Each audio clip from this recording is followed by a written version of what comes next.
In this video, we are going to learn about thermochemistry, subtopic calorimeter, part 1. Let's start with some introduction to the subtopic.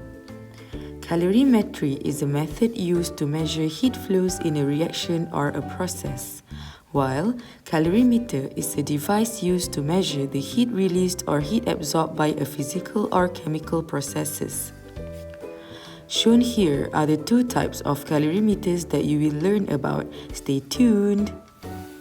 Since calorimetry is about the measurement of heat, each substance involved will have a certain amount of heat capacity. Now, what is heat capacity? Heat capacity, or the symbol capital C, is the amount of heat, or Q, required to raise temperature of a given quantity of a substance by 1 Kelvin or 1 degree Celsius. If we put the definition into a formula, the formula would be capital C equals Q over delta T, where Q is the heat released by a substance and delta T is the change in temperature. The unit for heat capacity is joule per Kelvin or joule per degree Celsius. We can rearrange this formula to get the formula of heat released or absorbed in the reaction. The formula would be Q equals capital C delta T. This formula will be used a lot in calculating values of enthalpy of a reaction later in this subtopic. If a mass of a substance is given, it will have a specific heat capacity. Specific heat capacity, or the symbol small c, is the amount of heat, or Q, required to raise temperature of 1 gram of a substance by 1 Kelvin or 1 degree Celsius. The formula of specific heat capacity is small c equals Q over m delta T, where Q is the heat released by a substance, m is the mass of a substance, and delta T is the change in temperature. The unit for specific heat capacity is joule per gram per Kelvin or joule per gram per degree Celsius. If we rearrange the formula of specific heat capacity, we can get the formula of heat absorbed or heat released in a process or a reaction. The formula would be Q equals m small c delta T. Please bear in mind that heat capacity and specific heat capacity are two different terms and are to be used in different conditions. Please make sure that you know the difference between them. Other important things that you have to know is the formula of change in temperature, or we call it as delta T. And the formula is final temperature minus initial temperature. For your information, a calorimeter is a closed system, so the heat released or absorbed from a reaction will only circulate inside the calorimeter. Hence, Q released in a calorimeter plus Q absorbed in a calorimeter will equal to the Q system. And since calorimeter is a closed system, so there will be no heat transferred in and out of the system. So Q system is equal to 0. Hence, we can get the Q released plus Q absorbed equals to 0.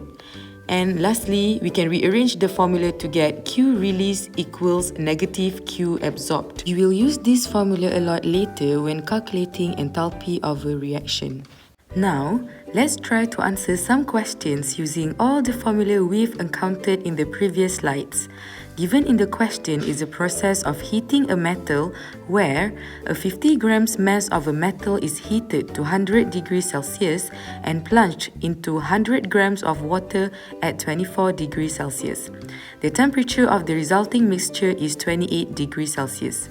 To answer this kind of question, you have to understand the situation given. What happened in the question is a 50 grams metal is heated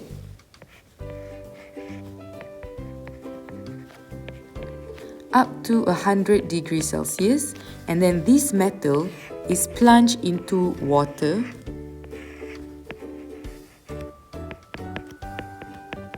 with initial temperature of 24 degrees Celsius.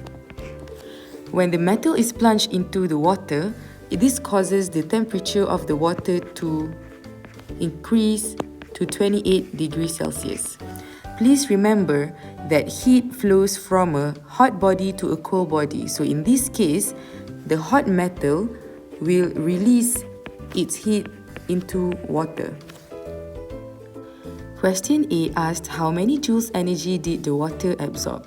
In order to calculate the energy that the water absorbed, we have to use this formula. Q equals mc delta T. This is the formula that is derived from the formula of specific heat capacity. Since the mass of water is given in the question, you have to use the formula that has mass in it. M is the mass of water, which is given in the question. Small c is the specific heat capacity, which is also given in the question, and delta T is the change in temperature, which you have to calculate. In case you don't know how to calculate delta T, it's final temperature minus initial temperature. And in this case, the final temperature of water is 28 degrees Celsius and the initial temperature of water is 24 degrees Celsius. Hence, delta T will be 4 degrees Celsius. Then, just multiply everything together and you'll get the final answer, which is 1672 joule. Keep in mind that the unit for heat energy is joule. Question B asked you to calculate the heat released by the metal. In this case, we have to use this formula in order to determine the heat released by the metal. Heat released by metal is equal to the negative heat absorbed by water. If you remember, this is the formula that I've shown you in the previous slides. Hence, you will get the value of heat released by metal is equal to negative 1672 joule. The negative value indicates that the process is exothermic. Question C asks you to find the specific heat capacity of the metal or small c. This is the formula of specific heat capacity. Small c equals Q over m delta T, where Q is the heat released by the metal, which is negative 1672 joule, m is the mass of metal, which is 50 grams, and delta T is the change in temperature. In this case, delta T for this metal will be a negative value. This is because the initial temperature of the metal is 100 degrees Celsius, while the final temperature is 28 degrees Celsius. Hence, delta T will be negative 72 degrees Celsius. But worry not, this negative value will be cancelled out by the negative value of the heat. Then, just substitute all the value and the specific heat capacity of the metal will be 0.46 joule per gram per degree Celsius. The last question asks you to find the heat capacity of the metal. Using the formula of heat capacity, which is capital C equals Q over delta T, just substitute the value of heat that you have calculated before divided by the change in temperature. Like that, the heat capacity will be 23 joule per degree Celsius. That's the end of this video. I hope you learned something from it. Thank you.